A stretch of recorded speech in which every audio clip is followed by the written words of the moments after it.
Сәлем достар, Рухани Storytelling каналына қош келдіңіздер. Жаратушы ием адамды неден пайда қылғаны туралы әңгімелейтін боламыз. Адам топырақтан жаралған.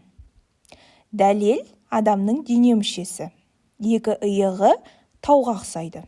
Қатты сүйегі тасты еске салады. Жерде ащы тұщы болатын болса, адамның да құлағынан, көзінен, тілінен ащы тұщы су ағады.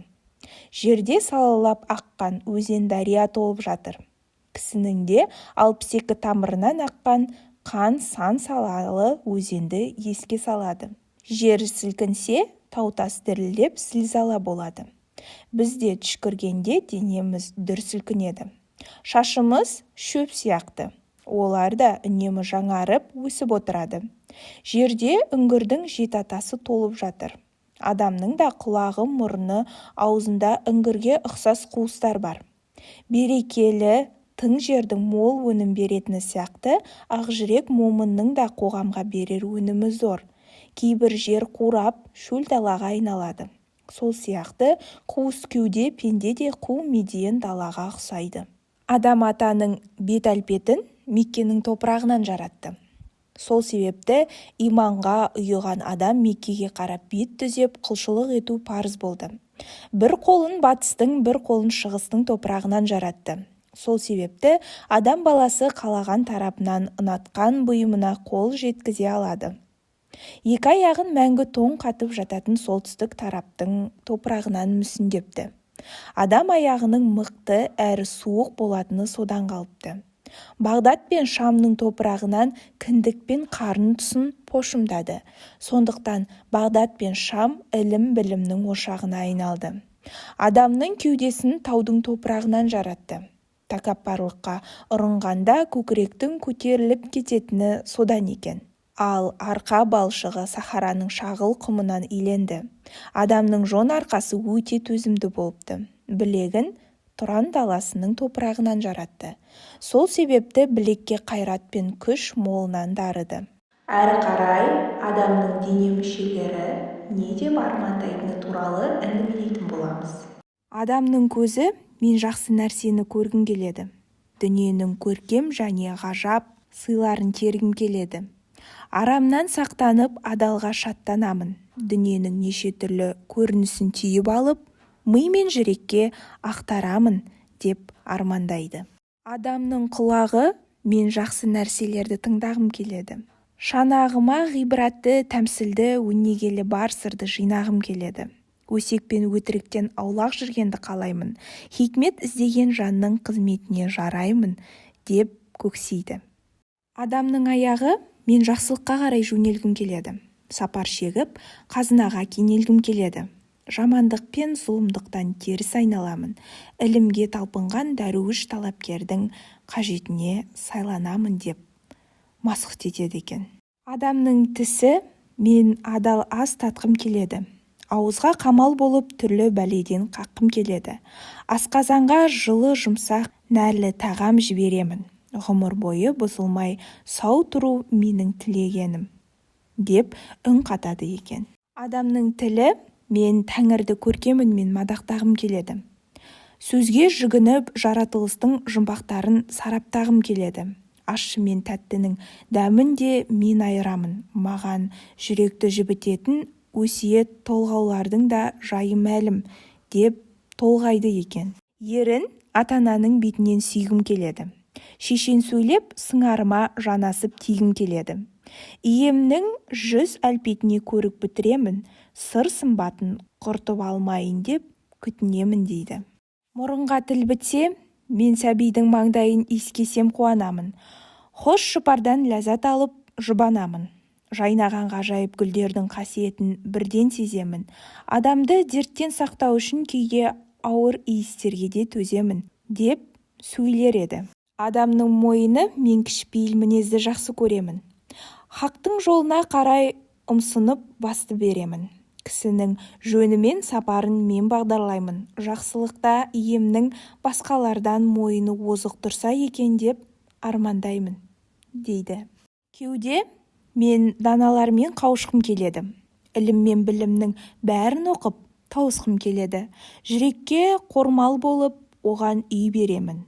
Тәңірді еске алғанда нұрлы, шұғылалы күйгенемін, деп толғайды екен. Адамның арқасы мен әлсізге қорған болып, қалқалағым келеді. Жауапкершілікпен міндетті арқалағым келеді. Қара нардай бейнеттен қайыспаймын, қандай соққы көрсем де майыспаймын, деп көксейді екен. Адамның иығы мен парыз бен борышты жүктегім келеді. Пендемнің еңсесін тіктегім келеді. Иеме дүниенің бар иелігін жеткізіп берсем деймін. Тұрмыстың дауылы мен бораны қанша қақпақылдаса да теңселмеймін, деп толғайды екен. Адамның белі мен ерлікпен елдік істерге өзімді боғым келеді. Айнымас талап пен майырылмас мақсаттың ізінен қуғым келеді. Машақат пен михнатта сынып кетпес қайсармын. Дәрмен мен жәрдем беруден жалықпас жайсаңмын, деп мақсұт етеді. Екі қолға тіл бітсе, мен күшімді қайыр сахауатқа сарп еткім келеді. Иемнің мәнге жетіп бақытты болу үшін тер төккім келеді. Қажыр мен қайрат мені қолданады. Күшіме бүкіл ғалам таңданады, деп сөйлер еді. Алақан мен жетімнің басынан сипағым келеді. Ием мені ашып өзгелерге сый тәлім береді. Ашық тұрсам жомарт пейілім мен саламат көңілімнің нышаны. Түйілсем жұмылған жұдырығым бірлік пен ынтымақтың мысалы, деп сөйлер еді. Адамның дізесі мен тағатпен құлшылыққа жүгінгім келеді. Әділдік пен туралықтың алдында ғана бүгілгім келеді. Іздегенім ерді сынайтын, шарыққа салып шыңдайтын майдан дер едім. Бәденді тік ұстасам, иеме айбар беремін, деп аңсайды.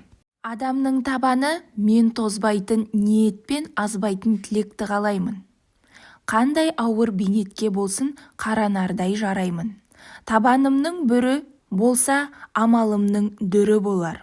Қайратты таймайтын, қуатын қайрайтын адамға батырлықтың сыры қонар, деп қалайды. Келесі кезекте адам бойындағы қасиеттер туралы әңгімелейтін боламыз.